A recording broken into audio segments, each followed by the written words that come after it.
We are in Yud Gimel Beis 13b. We're in the middle of our suggested Kabbalistic reading of the Gemara.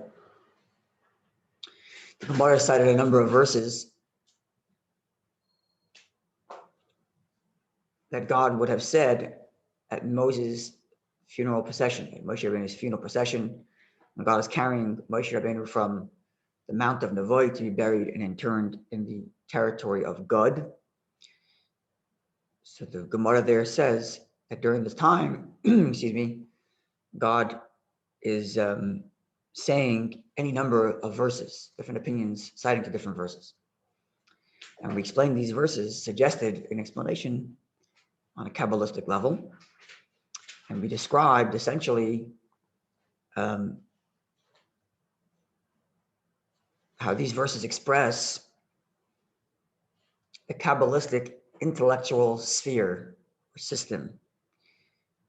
Chachma, Bina, and then Das. The center point was Bina, coming from Chachma and investing into Das. To explain briefly, recap what we said yesterday. Chachma is the initial insight. That's Chachma, the initial insight. And then there's Bina, which takes that insight and breaks it down, and giving it its breadth, its depth, its width, its application, and so on. Understanding it, giving its parameters. And then finally, Das, which is the capacity to become intimately connected with that idea. Someone can have an idea, but it remains in the abstract. It doesn't affect them personally. So the bridge between intellectual understanding and emotional attachment is the faculty of Das. As noted yesterday, and I want to note this again, it's important to reiterate this, that we describe these things in human terms. If you remember, it's just an analogy. What I just described, the three levels of the intellect, Chachma, Bin, and Das, I'm describing them as we experience them as humans. And these are only an analogy of divine revelation that kind of parallels our experience, right? We're created in the image of God. So our experience mirrors the divine experience. But obviously, when we give human terms to it, remember, it's limited to human terms and it's only allegory. And we have to try as best we can to take these ideas and abstract them and separate them from their humanism. At the end of the day, we're trapped in our human experience, so it's very hard for us to do that, but at least be aware of the fact that when I describe an intellectual insight, it doesn't mean that God has an insight popping in the way I do, but it's somehow a divine revelation that would mirror an insight. It's ethereal, it's just a spark, it's overwhelming in how amazing it is. It doesn't have any definition yet. All of the things that we describe about an insight that pops into our mind, that's what the divine revelation would mirror. And likewise, the analysis that we experience, we break down an idea that mirrors a divine revelation that gives parameters and rules and regulations to its revelation. And then Das, as we experiencing, is taking this idea and becoming personally connected. That would be some divine revelation in which Hashem's like, so quote unquote, personal attachment is there somehow, as opposed to just an idea. Free version of an app. Get some of the that's right. Every analogy that we use in Chassidus, I've said this before, it's not really an analogy. It's an analogy for an analogy. Meaning, if I give you an analogy to describe a divine experience or some divine revelation, then all of us, what we do is we take that analogy, we understand it's only an analogy, and then we try to imagine something that's not the analogy. And what are we imagining? Another analogy. I'm not really imagining divine revelation itself. So it's really only an analogy for an analogy, right? And probably endless levels to the point that we actually get to the actual thing. But nonetheless, these are the words that we're given, and we're human, so we have to use human terms. But it's just to be aware that we have to detach it. When we try to understand what we're talking about, we have to detach it from its human terminology. Something it's either my perception or something that I notice often is when the Rabbi is let's say quoting, he's talking about the teachings, let's say of Rashi, for example. So I find he's like explaining that's not what he meant. What he meant was, and then that questions me, like now we've been learning Rashi for so many years, but we didn't know what he meant. Okay, that's a good question. where now the Rebbe is saying, no, that's not what he meant. What he meant was. That's a very good question, but not for now. Right. Well, we But can address that maybe another time, but that's not for now. That's a good question, but not for now. It'll take some time to explain that, and perhaps another time. Okay. Okay, so today, we're going to get to the next verses. So the verses we explained yesterday were really just two, actually, only two verses. Now we get to the third, fourth, the third, fourth, and fifth verse that Hashem says upon Moshe Rabbeinu's death. And these verses, if we're going to continue with our Kabbalistic reading of these verses, these coming verses will indicate the further climbing the ladder in describing not the intellectual system as we described yesterday, but the transcendence from which the intellectual system emerges. The first verse that we quote in that regard, or the third verse that God would have said is, it's, if you want to look at it in the Gemara, it's 1, 2, 3, 4, 5, 6, 7, 8 lines from the bottom of the page. Rabbi Yochanan says that God said the verse, "Hachachma me'ayin timatze." Wisdom, from where will it be found? Me'ayin means where is it to be found? Where is wisdom to be found? So the simple reading of the Gemara is that God is bemoaning, where is wisdom to be found? Wisdom's gone. Now that Moshe Rabbeinu is gone, where is wisdom to be found? That's a simple reading.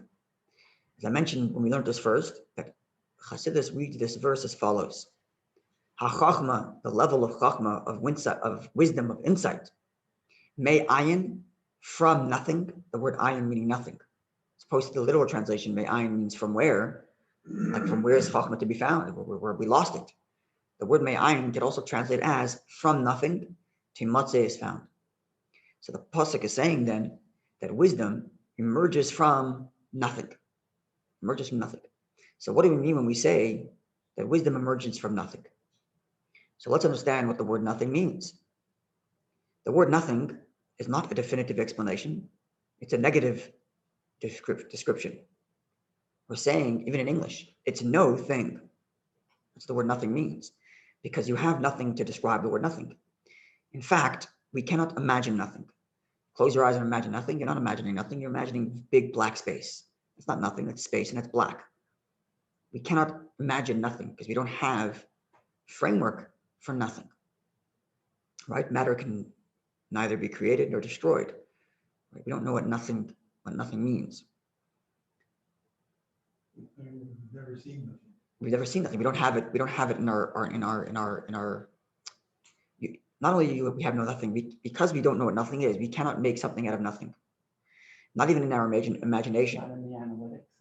It's not anywhere. It's nowhere there. So I'll give you an example. I for sure said this story before. It's a story which is a slash joke, but it makes the point. I for sure have told this to you before. So the story goes like this. A bunch of scientists come to God and say, we figured your trick out. We know how to make man from the earth. I think I've told you this before. No? No? No. So scientists come to God and say, God, we figured out how to make man from the earth. I get God made man from the earth. God says, wow, impressive. Okay, show me. So they bring God to the lab. Oh, I did hear this. Yeah. And there's this huge machine, and they're about to take earth and put it into one side, and ostensibly a human's going to come out on the other end. So as they pick up earth to dump it into the machine, God says, hey, go get your own earth. Right? In other words, all of invention that we have is not really something from nothing. It's taking a bunch of somethings that we have, breaking it down, reconfiguring it, and making something else out of it. But we haven't made anything. Not only that, let's take a simple example Chassidus uses, which is you take a silver cup or a block of silver and you turn it into a cup. Right? So you haven't made anything because you can only argue that you made the form of the cup. The silver's already there. You made the form of the cup. Now the truth is you didn't even make the form of the cup. You didn't really make it out of nothing, because even the form potentially existed already in the silver. In fact, the block of silver had 1 billion potentials. It could have been a spoon, it could have been a plate, it could have been a cup, it could have been infinite. And you've only extracted. It could have been the safety deposit box, exactly. All you've really done is you've extrapolated one of its infinite potentials. So all of invention, electricity, always existed, potentially. Light bulbs always existed. Everything we know of already existed, always. It's just a question of extrapolating its potential from there. The closest thing you get, maybe, is when you create a human being. But even there, it's not like you create a human being out of nothing. There's DNA that you have with potentiality for life, and there's a womb that has the capacity to develop that DNA, mixing in its own DNA to produce another human being. So it's not really nothing either. It's all exists potential. Even if you create a fire out of Flintstone, in some very ethereal place, Flintstone has potential for fire. You don't really create anything. Even in your imagination, you don't create anything. Whatever you imagine is because you're taking things that exist in your realm and combining them to your imagination. So let's say scary monster. Scary monsters don't exist. So what did you do? You've taken a spider, maybe a few spiders, combine them all together in some creative way in your mind, and you blew it up into big. Now you have a scary monster. You create it from nothing. You were saying yesterday, right? Yeah, we have no framework from nothing. That's right. So I'm just elaborating a little bit more on this. Isn't an idea, isn't that something from nothing? Oh, so I'm getting there. I'm getting to this point. Right. So yeah, this is where we're coming from. So we're getting to. So even say, for example, a feeling that is born also exists potentially in the cognizance. Let's just say I like cake, right? So I like the feeling of the desirability for cake. So I feel a desire for cake. 10 minutes ago, I didn't feel it. But it didn't come out of nothing. Yeah, it didn't come out of nothing. It came out of my awareness that cake is good, which itself didn't come out of nothing. I'd already had ingrained in me propensity to want things that I know are good. So I didn't really create anything. It's just like extrapolating the potentials that existed in me. Bringing it into reality. Bringing in a manifesting potentials, but not creating anything new. So this is what's called in Chassidus yesh mi yesh, something to something. Now in creation, we say something from nothing. Now why do we say something from nothing? Seemingly before creation, there was God. If anything, it's the reverse. God is the great something, and this world is nothing. And from God's perspective, that's probably the case. He's the thing that exists, and the world is nothing. He's infinite energy. So however much energy existed in this world, it's nothing because it's infinite. You're comparing it to infinite, right? Like a person who has a wallet that every time you take out $100, a new $100 reappears in the wallet. So if someone stole $100 from that wallet, or somebody else stole $1,000 from that wallet, nobody diminished how much money I have because it just keeps on producing another 100. So it doesn't matter how much you take, you haven't lessened anything that I have, right? Because it's infinite. So in the face of infinite, no matter how big your something is, it's nothing. So if God's infinite energy, then the world is not something from nothing. The world is the great something that produced a little nothing. So why do we refer to it as something from nothing? The reason we refer to it as something from nothing is because that infinite has no relationship with us.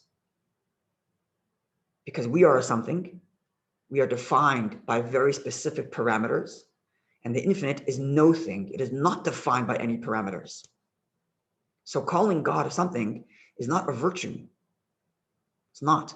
It's a limitation.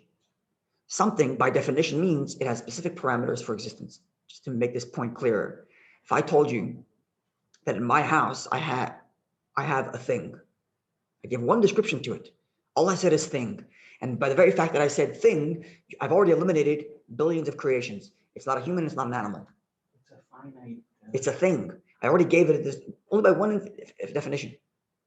And then I say the thing I have is a vessel. Now I've limited it even more. I give it two definitions. I say the thing the vessel thing that I have is a cup. Now I've eliminated cups, plates, forks, spoons. And every time I add another word to give it a more sharpened something, the more limited it is. So when you describe something as something, it's not a virtue. You are limiting it to experience that we have. Correct. So nothing. When we say that the world came from nothing, it doesn't mean it came from lack of. It came from Nothing that we know of, because it's so beyond anything. So nothing actually is not a description of a negative, but a description of that which is beyond. It's like all inclusive. All It's potentiality. infinite. It's infinite, really. Nothing is infinite. So the term in Chassidus goes that God created nothing into something. He took his infinite light and made a bunch of tiny little somethings, nothing to something. And we are to take something and revert it back to nothing. That is to take the somethings that we have in this world and reconnect it to the infinite, to the great nothing that created us. Not nothing, again, not nothing as in it doesn't exist, but nothing as in it is nothing we can possibly define. Such as our soul and our thoughts. So now when we think of something, and nothing, we think of it in relation to each other. So now you can have a relative something to nothing, meaning to say, what's the relationship between the source and that which is produced? And does that which is produced have any cognitive relationship with the source from which it came? So in creation, there's a stark contrast. There is infinite existence, and then there's finite existence. So let's say, for example, physicality and spirituality, the relationship is something like a bunch of somethings you have in this world. And relative to physicality, spirituality is nothing. It's nothing you can touch. It's nothing you can weigh on a scale. It's nothing you can smell or taste or see. So it's nothing in terms of our reality. But if you were in the spiritual realm, then spirituality would be something. It would certainly be something. Here's a feeling, here's an idea. So these are some things. So compared to the level above it, it is something. But compared to the level below it, it's nothing. Following? So you can have relative something from nothing. Because something and nothing is a description of what's the relationship between the source and that which is produced from the source. And did the source contain within it the potentiality for the thing it produces?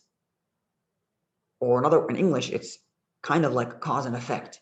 Every cause contains within it the potentials for all the effects it has later. This is what we described until now. Silver has the potential for all the various different iterations. Ideas have potential for feelings. And then I've only manifest the potential. Spirituality doesn't have potential for physicality. They are not of the same substance or species. Spirituality has no potential for physicality. It's God that decided to make physicality because he's infinite and he just decides, boom, I'm making physicality. But spirituality in and of itself doesn't contain within it the potential for physicality at all. So is God, because he's infinite, is he nothing? He is no thing that we can possibly describe precisely. God is no thing that we can possibly describe. And then once you get into the realm of his spirituality, so let me make this clear. So relative to us, spirituality is nothing, right? Because spirituality does not contain the potentiality for physicality. Silver blocks contain the potentiality for cups. Spirituality contains the potential for what? For other spirituality. A spiritual idea produces a spiritual feeling, but it doesn't produce a spider because it's spiritual. So spirituality can evolve as much as it wants. It'll never land in physicality, which is why we call creation something from nothing, even though spirituality existed prior to creation. Following? Are we clear on this point? He is no thing. Depends how you put it. That's right. So that's what I'm saying. That we know of. Exactly. So instead of saying nothing, say no thing. He is no thing. Because things are limited things. Once you define it as a thing, it's limited. Now it's limited. It can't be an infinite. That's right. So, and spirituality isn't a thing either, not in the physical sense at least. It's got its own parameters of some things, right? But relative to physicality, spirituality is nothing. What can we say of spirituality? Even when we describe spirituality, we use physical terminology. For example, I'll just give you a simple example. You say this is a heavy idea. Why is it heavy? Because you can put it on a scale? Obviously, that's not what we mean.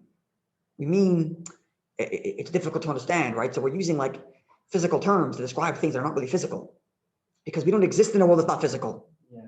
So all we have is physical words, right? So, but we can kind of somewhat relate that there must be some sort of abstract thing called spirituality because we also have cognizance, which itself is spiritual in some sense. Well, that's a deep idea. Or a deep idea, what? Because it's deep in the ground? Yeah. Precisely, exactly, because we are stuck in physicality. Because that's the world of our things. That's our things. But so prior to creation, there certainly was spirituality. But relative to creation, that's a nothing. or it's no thing, right? Because spirituality, and then coming from the spiritual perspective, let's go that way. Spirituality does not contain within it the potentiality for physicality. If spirituality were allowed to evolve, it would just be another level of spirituality, evolving another level of spirituality, just like physicality. You'll let physicality evolve. You'll produce more and more sophisticated physicality to the point that we've gone from banging rocks against each other to create, I don't know, to flatten things as a hammer, to the point that we have electric cars or self-driving cars, okay? So you got more advanced physicality, but it doesn't evolve outside of the realm of physicality because that's the parameters of its some things. So it's only going to evolve within the realm of physicality. So the same thing is true of spirituality. If spirituality were left to evolve on its own, it would evolve to another spiritual, another spiritual, another spiritual, another spiritual, never land in physical. Physicality is only around because God says, I want physicality. Boom, physicality emerges out of nothing. Because there's no relationship between it. Can exist without physicality, where physicality cannot exist without. Sure, physicality can exist without spirituality. Why not? God can make physicality. God decided to infuse spirituality with physicality. But inherently, God makes physicality, finished. And he decided to allow pathways between the physical and the spiritual, and he made it our job to infuse the two. But in reality, inherently, physicality and spirituality are two opposites. But I think if you remove that element. Which element? Of spirituality from physicality, then physicality will not exist. Why wouldn't it exist? Because God is concealed within everything. Who said God is spiritual? God is infinite. So he said it's spiritual, though. God's not spiritual. Spirituality is the creation he made. God is nothing you can describe. Not even by spiritual terms can you define God. Right? God's not spiritual per se. He's beyond spirituality. He decided to express himself via spirituality. That's true. You just have to understand what spirituality means. Because spirituality is also a bunch of some things. Relative to us, it's nothing. Or it's no thing that we can describe. But it itself is also descriptive. Angels are spiritual. It's a definitive entity. Right? A soul is a definitive entity. Wisdom is a definitive entity. Even if it's spiritual, it's still a defined existence. So it's not truly nothing either. Relative to us, it's nothing because we can't touch it or feel it or see it or describe it or weigh it on a scale. Yeah, it's part of us. So we experience it in some ways because we've been granted, right, that this is how God describes creation of man. Man is created of the earth, and also he blew into his nostrils a life, a spiritual life. So we exist. So that's right. So we live in this bridge where we have physicality and spirituality, right? Which is really the biggest contradiction. In fact, Chassidus says that the fact that the soul lives in the body is one of the great mysteries of God's doing. That a physical being contains within it the spiritual being. It's a spiritual cognizance. How does that work? How does a physical flesh of heart feel a spiritual thing? Because it's trapped in a finite. And it's trapped in a finite little box. Little box, batei chomer, houses of clay, houses of materialism. That's right. And in this little human heart that has blood and can be put into a lab, it has spiritual feelings. This is the biggest mystery of divine creation, this fusion of nothing, spirituality, and something, a physical heart. Right? Because inherently, they're two separate entities, which is why relative to physicality, spirituality is no thing. It's nothing you can define. Following? Yeah. Okay. So having said that, now let's go to the closest experience we have of something emerging from nothing is an insight. An insight is the closest, an insight is the closest thing we have to experiencing something from nothing. Because let's just use an example. The example was used yesterday. Yesterday we talked about an idea which is fleshed out in Bina. I have an idea. God's watching me, let's just say. Or lines are scary. Then I understand lines are scary more and more and more using Bina, how it's scary, how terrible it is, how much it would hurt. And then when a line starts running towards me, I start to get scared because all that feeling has become real. All that understanding, became real, right? Same thing is true of our relationship with Hashem. We described this yesterday at length. God's watching me is the idea. I understand it more and more how God's watching me, what's God watching me, to the point that I feel calm in my life. I feel a sense of calm emotionally because God's watching me. Right? The 3 stages of Chachma bin Adas. Now, right when you have the idea, you can draw the line and you can see the potential for the feeling that's going to emerge from it. Because that's one something that evolved into another something, into another something. The first something is the idea, which evolved into the full analysis, that's the next something, which evolved into a feeling, that's the third something.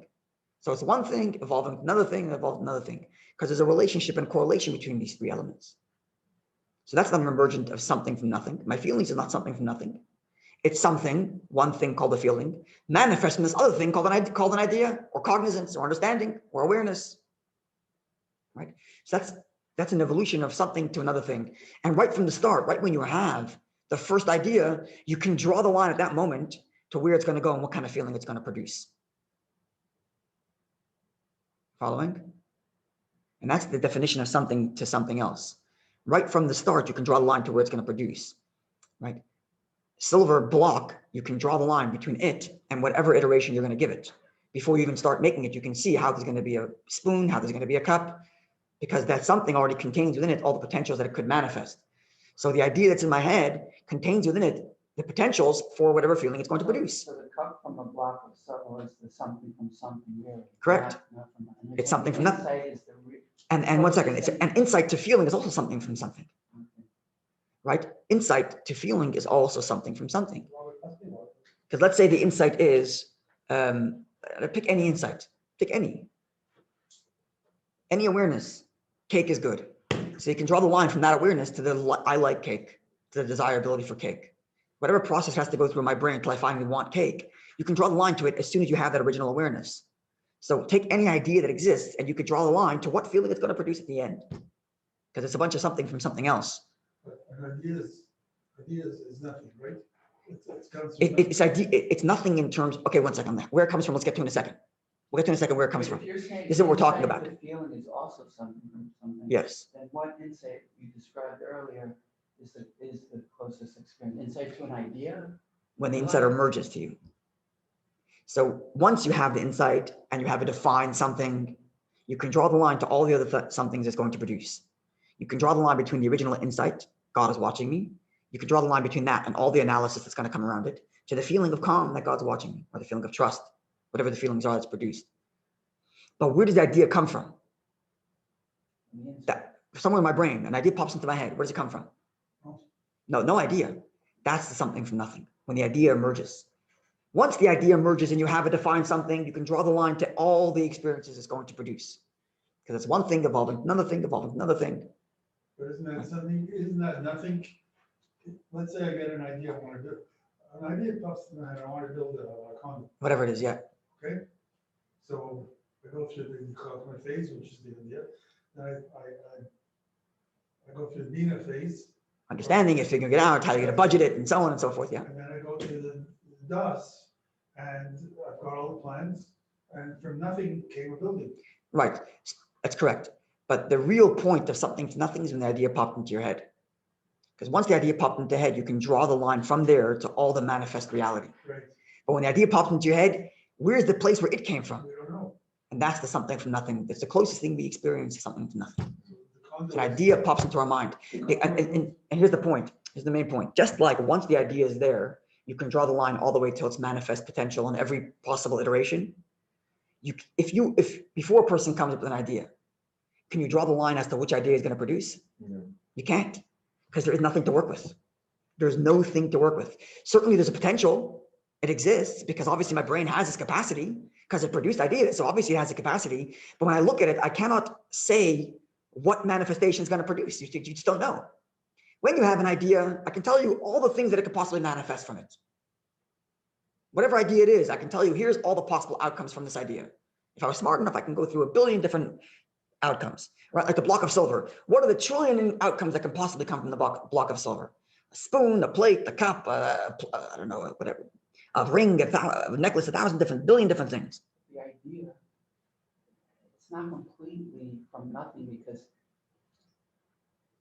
So it's a relative. An architect, so his mind's, let's say, that's right. He's constantly so you're correct. Building ideas. So you have an insight about how to make a building better. That's right. So it's not a perfect That something. idea. It's not a perfect something from nothing. It's a relative something from nothing. Oh, wow. Because we don't have real nothing at all.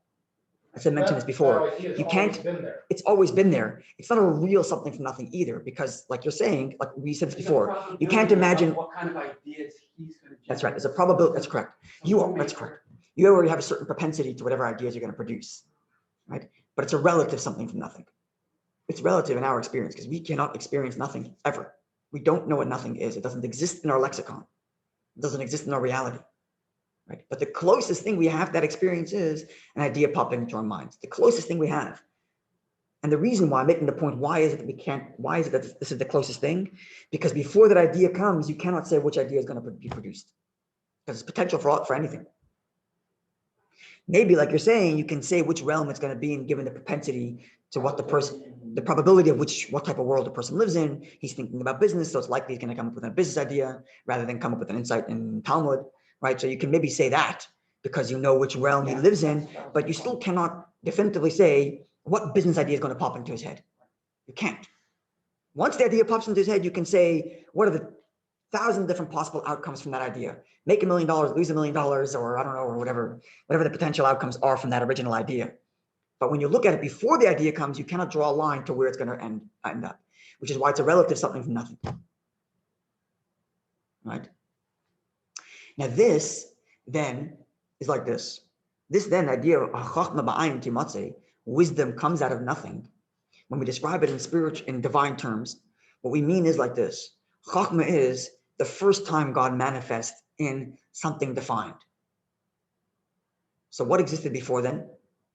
What existed before then? What existed before? Never mind our world, which is physical, and compared to spiritual, we're total somethings, and spiritual is nothing because we can't define spirituality. But spirituality itself, as we mentioned before, also has definitions. Right? There's an angel, there's a soul, there's an idea, there's a feeling. These are all spiritual definitions. So you got to back it up all the way to the top of the line. So the first original spiritual definition, the most ethereal, most sublime definition. That's the level of Chachma. It's the first divine spark where it exists as something that's potentially defined. But where did it come from? We have to live in the world of Bria to find out. So where did it come from though? Ma'ayin, from nothing. It comes from the ultimate nothing, God's non-defined transcendence. So out of God's non-defined transcendence emerges this one little defined thing called Chachma. And from that one defined thing called Chachma evolves all the spiritual definitions until finally makes it to our physical world. Are we saying that because we don't know? Because it inherently has no definition. So when it comes to our experience of wisdom coming out of nothing, we say nothing because the idea machine in our brain is not something, because we don't know about it. But inherently, in theory, there is a definition to my brain, my idea brain. I just don't know it. Right? That's why it's a relative something from nothing, not a real something from nothing. When we're talking about divine transcendence, it's not just this because we don't know it. Because it's inherently unknowable. It's inherently beyond definition. God himself is beyond definition. Is that Chachma Ilah? It's Chachma Ilah. So it's beyond it's inherently unknowable. Because knowing emerges from it. The notion of knowing itself is a defined existence that God so decided should exist. God decided there's going to be something called knowability. But that in itself is definition. It doesn't define God. It's a definition God decided to manifest. God himself, from which all of these things emerge, is the true nothing. Not the nothing in the negative sense, but the true nothing in that it's a truly non-defined entity. It's truly beyond any description possible. Even when we say transcendence, it fails. Because transcendence is a relative term. Relative to this is transcendent. We just have no other words to say it. So we just say it's beyond. Because we have nothing else to say. It's beyond anything. Like, again, going back to this English word, no thing. Because we have nothing else to say about it. So we just say it's beyond anything. So now let's go even further. We clear so far? Yeah. Clear? Okay. So now the question becomes, so why did the Chachma emerge then? Why did the Chachma emerge? Non-defined transcendence. And all of a sudden, a defined revelation comes called Chachma. Why did it come about? Why is it here? There's one simple answer. Because God wanted it. That's it. Because I wanted it. Because I want it. Because he wanted it. He decided he wants a system. So he made a system. Right? Which is another difference between us and God. We don't have control over the ideas that pop into our head. You can try your best to will it into existence, but you don't really have control over it. Right? Because you don't know anything about it. So we just try our best to make space for these ideas to come into our mind. Right? But we don't really have control over it. But God doesn't have control of it manifest from him. He's in complete control. So he decided, I want to have manifestation. I want to have chachma. So now, if that's the case, where does chachma emerge from? Divine desire.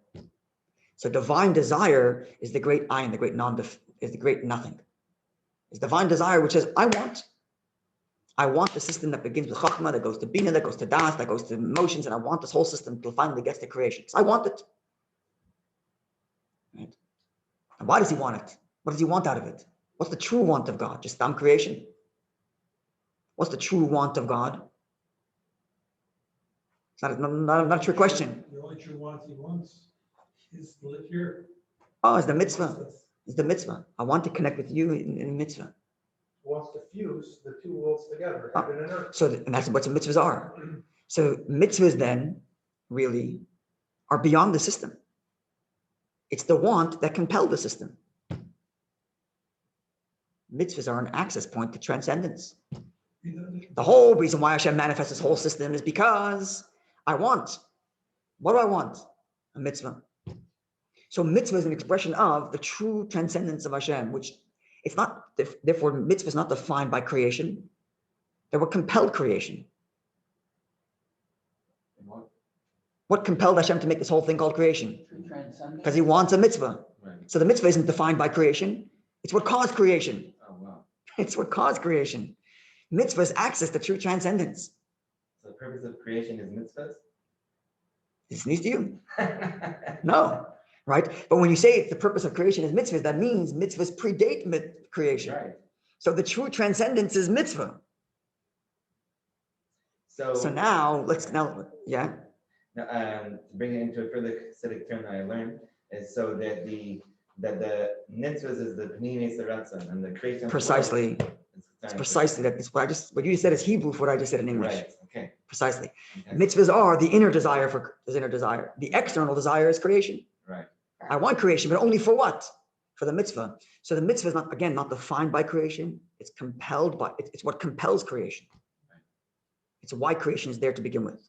So now when Hashem praises Moshe, till now we're praising Moshe yesterday for his bina, for his analysis, for his ability to connect divine ideas to the Jewish people and connect it to the heart with Chachma Bina Das.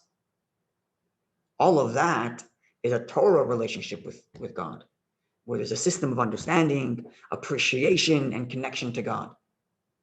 Now Hashem says, it's really a praise of Moshe Rabbeinu. HaChachma ba'ayin timatzeh. That wisdom emerged from nothingness. The true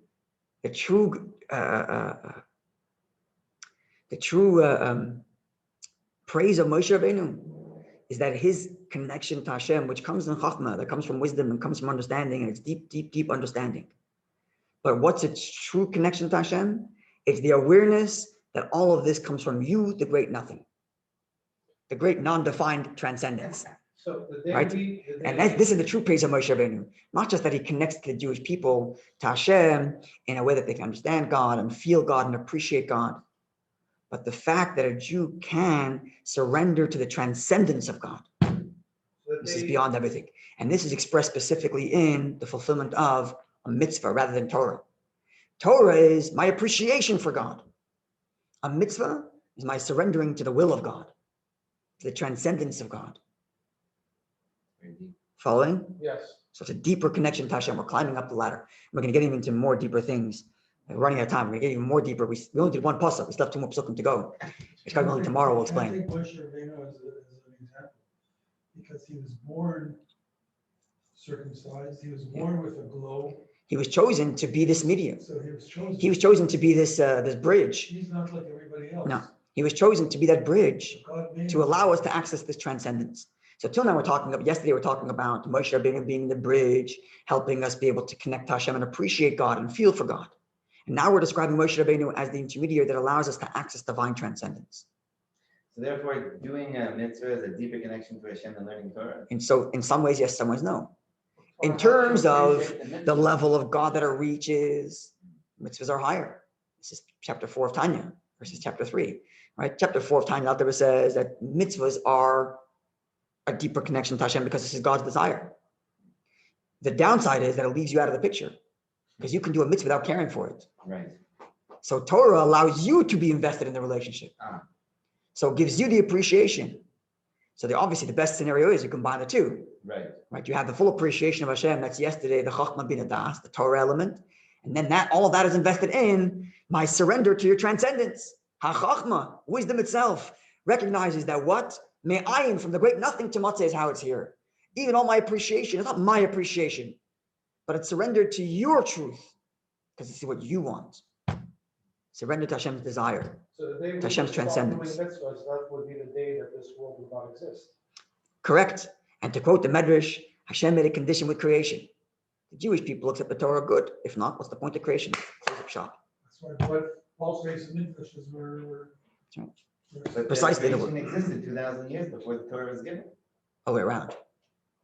Torah existed 2,000 years before creation, which is what we're talking about here. Not that it existed in this level, but Right. Torah precipitates creation in the desirability of Hashem, the original desire.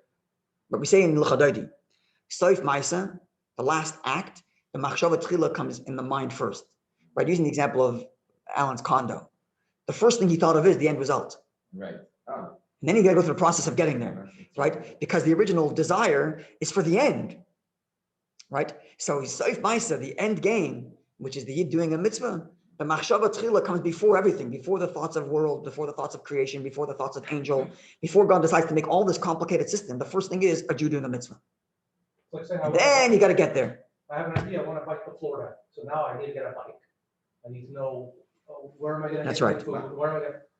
So this is the praise of Moshe Rabbeinu, HaChachma Ma'ayin to Matzeh. Wisdom comes from where? It comes from the great nothing.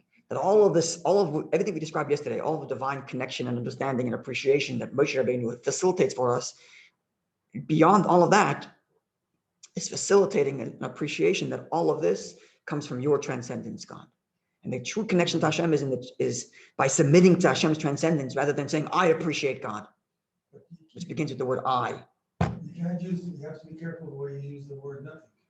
Yes, correct. You can't keep referring to God as a nothing. And that's why I use the word the great no thing. Nothing. Right. The great no thing. Not nothing, God forbid. Not that it doesn't exist, but the great no thing. And it's not the opposite of what you just said before, that maybe that God gave us the Torah because of his appreciation to us. He created us. He made us. Right. So his appreciation for us comes after his choosing us. But there Let me is, put it this way. Let me put it this way. It's not as if I'll give you an example, a practical way of thinking about this, and we'll finish with this because we're running out of time. And God willing, tomorrow we'll have more on this topic. There's two ways to think about tefillin and its relationship to my arm. Have I used this example before? I don't know if I have. There's two. Sorry? No. There's two ways to understand. This is from Rabbi Khan, who just passed away. This is his way of analogy. There's two ways of understanding the relationship between my arm and the tefillin. One way is like this. God created arms. Why did he create arms? Because I need to pick things up. And I need to move things around. So he created an arm. But we want to transcend. We want to connect. So Hashem gives us tefillin to sanctify your arm. So which came first, the arm or the tefillin? In this case, the arm came first. You need an arm to function as a human being, but Hashem gives you tefillin to elevate your arm. It's one way of thinking about it. That pre-assumes the necessity for existence and creation. And then Torah is infused to elevate it. My arm is here because I need to function as a human being to pick up a cup and drink a glass of water. But in order to elevate arm, we give tefillin. Then there's another way of thinking about it, which is the true way of thinking about it. Hashem says, I want tefillin. That's right. Now, in order for have tefillin, we need to have an arm. Now, what are we going to do? Create an arm that's useless? Okay, so we'll create an arm that we'll make arm functional, and we'll say that arms are necessary to hold glasses of water. And in this we have free choice. But why was arm created? Not to have glasses of water and then tefillin was added to elevate it. No, tefillin is there because Hashem wants tefillin. And because Hashem wants tefillin, we need to have arms. And we can't have arms that are myopic in their need just for tefillin. That would leave you no choice but to put on tefillin. So Hashem says, okay, we're going to make your arm necessary to live. Okay. So what we presuppose is divine desire for mitzvahs. Now, in order for mitzvahs to be fulfilled, we have to create a world that matches it. So why wouldn't you wear tefillin the whole day if that's the arm? In theory, we should wear tefillin all day. They used to. We don't because we don't have the ability to control our thoughts and to control our bodies. Okay, so then, Well, But in we theory- used to have the ability to control our thoughts and bodies? So it seems. So it seems from but even in Talmudic era, they didn't, not everybody necessarily wore it, but someone who was capable of controlling his thoughts and body would wear tefillin all day. There's actually a yeshiva in Jerusalem that they still wear tefillin all day. Yeah, we have much more, we have hundreds and hundreds of thousands of more For distractions sure, now than they had. for sure, yeah. Didn't we go into battle wearing tefillin? Sorry, Isn't there stories that we went into battle wearing tefillin? sure. Tefillin is something they wear all the time. The halacha even talks about what, like a person, halacha talks about the mistake if someone was intimate wearing tefillin. That's how tefillin, yeah, that's how prevalent tefillin was, that, you should make sure you take it off before you're intimate with your wife. Yeah. But that's how far we went with tefillin, like tzitzis. We wear it all day, so tefillin all day. That tefillin is much higher holiness and we can't control our bodies, which is why we don't do it. But in theory, tefillin is all day, yes. Okay, so we're gonna stop over here, and mitzvah tomorrow, we're gonna go more on this level of transcendence and its relationship to mitzvahs. And can you conclude with a mind-blowing statement from the Gemara, which on its literal level is very perplexing. But when we understand that Gemara in light of what we just explained today, it's gonna be beautiful. So that's a mitzvah coming tomorrow. okay, so I have a Yeah, question challenge. cliffhanger, yeah. So, Yeah. Going back to the previous question, we're saying that there is no mitzvahs outside of Torah mitzvahs, right? Mitzvahs come from Torah, right? Yeah. So, and the Torah is only given 2,000 years after creation. Yeah. So, But it existed in the God's desire before creation. right, And it also right. says 2,000 years. Medrash says that Alpayim Shana Kabbalah Torah Torah precipitates creation by 2,000 years. Also Now, it doesn't mean 2,000 years because there's no years before creation. Right. It means level, or like in God's desire, God's vision of what he's going to do. Tefillin and mitzvahs in general You think the precipitate. end goal first before the Correct. other steps leading up to it. Correct. So So I- the end goal comes first in the thoughts. That's right. But I think when you say 2,000 years, I think time only. Approximately. That's time right. only- So it's not 2,000 literal years in the clock because time only begins at creation. No, but I believe Right. that time only pertains to this finite world. That's exactly what I'm saying. It only begins at creation. So when it says time, it's like saying a heavy idea. Because we read. It's the same thing as saying a heavy idea. 1,000 years is like yesterday to you, That's right. So because outside of this finite world, there is no time. that's right. So it's when we say that Torah precipitates creation by 2,000 years, That means it's the same thing as saying it's a deep idea. Do we mean it's deep in the ground? No, we're using physical terms to describe something metaphysical. So same thing is true of saying that Torah precipitates creation by 2,000 years, predates creation by doesn't mean 2,000 years on a calendar. right, It's a physicalized term to describe a metaphysical truth. right. Like he's describing God's desire for it comes first. Yeah, there's a scientific equation that it's that it was 15 million years. 15 million years. The first day was 15 million years long. That's a theory that I'm not necessarily do I subscribe to, but and it's an interesting theory. Yeah. Second day was 7 million. Okay, 3 million. you didn't have a wonderful day, everybody. Okay. Thanks. More coming tomorrow, God willing. Wasn't that one day? It's getting very geschmack, I would say. Deep ideas. This is like. Deep.